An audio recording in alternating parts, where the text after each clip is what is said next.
Salut tout le monde, c'est Gilano pour PMU, j'espère que vous allez bien, et une fois de plus, vous en avez l'habitude, on se retrouve pour analyser une main cette semaine. Installez-vous, j'ai eu une main de cow-boy à vous montrer. On est en début de tournoi, et c'est un tournoi KO, ok, c'est un tournoi KO. On open paire de 7, jusqu'à là tout va bien, on se fait 3 bêtes, on ne va bien entendu pas fold, et c'est à partir de là où on va commencer à rire. Ici 8, 7, 6, en fait, c'est un board sur lequel en pot 3 bêtes, on a du lead. Pourquoi? Parce qu'on a tous les brelans en pur, ok, que lui n'a pas forcément. On a, de manière générale, en fait il a plus de whiff, il a plus de mains qui ont complètement miss le board, et nous un peu moins, ok. On va se servir de ça pour avoir une strat de lead. Alors attention, parce qu'une fois de plus, on a une strat de lead parce que lui a du check, ok, c'est-à-dire que ici, quand nous on check, hijack, il est censé check back quelque chose comme 40-50% de sa range en position. Le field ne va peut-être pas le faire. Si vous pensez que de 1, il va trop fold sur lead, et de 2, il va dans tous les cas c'est bet range, en fait, vu que vilain va mettre l'argent à notre place, ben, on n'aura pas forcément envie d'avoir du lead, et on jouera plutôt en check raise, que ce soit en bluff ou en value. Mais là, je pense que c'est pas le cas. C'était un cas sur le point .com, je pense que vilain est au courant de ça. Du coup je roll 50 et je lead les mains. Enfin je lead quasi toutes mes mains en fait ici, à part certaines mains, je sais pas, As-Dame. Je pense que je lead quasiment jamais. Ouais, à part ça j'en vois pas d'autres, peut-être As-Valet de temps en temps, mais en gros il y a certaines mains qui vont pas me paraître très intéressantes à lead.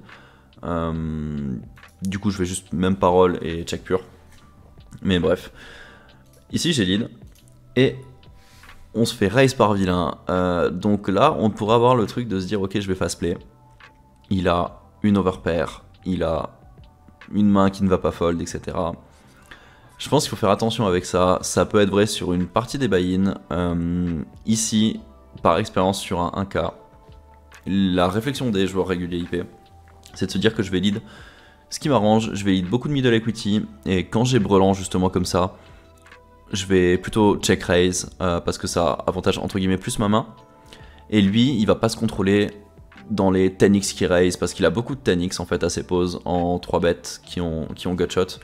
Il peut même transfo des mains comme As-Valet avec l'As de carreau. Enfin, les gens se chauffent par expérience vraiment beaucoup dans ces spots de lead ici. Et dans tous les cas, s'il a une overpair, on est couvert en bounty et quand je call, je vais avoir SPR 1. Donc l'argent va quand même partir au milieu une bonne fréquence du temps. Donc j'ai essayé de trap ici, juste de call.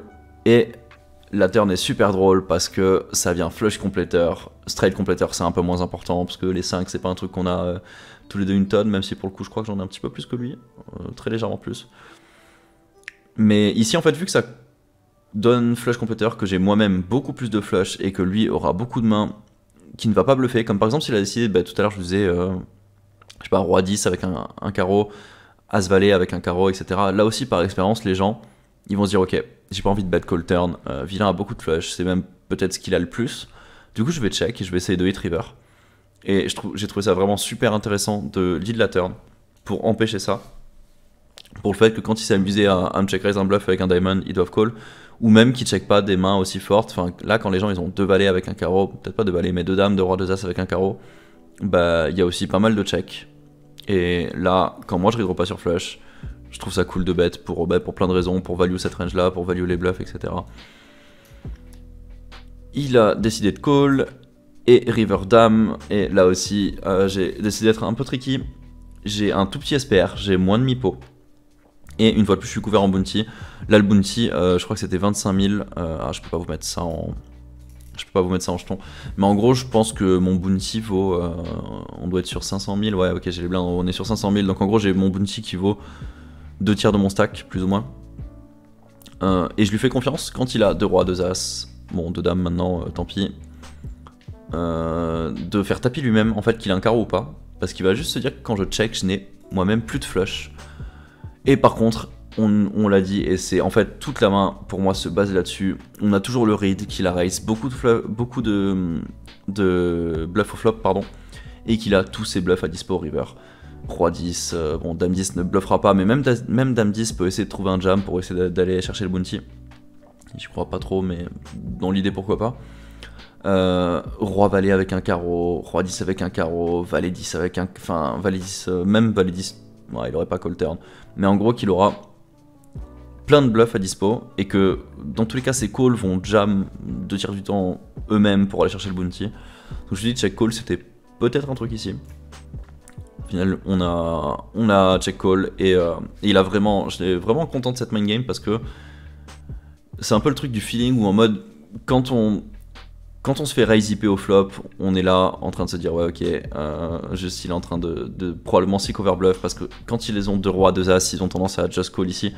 Donc il est en train de sick over bluff, et en gros on se fixe sur ce read pour toutes les lines d'après, et river quand on check call, et quand il a ce genre de main on est juste trop content, et il faut essayer de pas être héros, mais juste voilà l'impression d'avoir super bien joué la main contre ce vilain, contre ce profil en particulier. Voilà, j'espère que ça vous donnera des idées pour vos prochains pots 3 bêtes. Je prends aucune responsabilité sur les potentiels dingueries que vous ferez aux tables. Et je vous dis à la semaine prochaine, passez un bon week-end, ciao.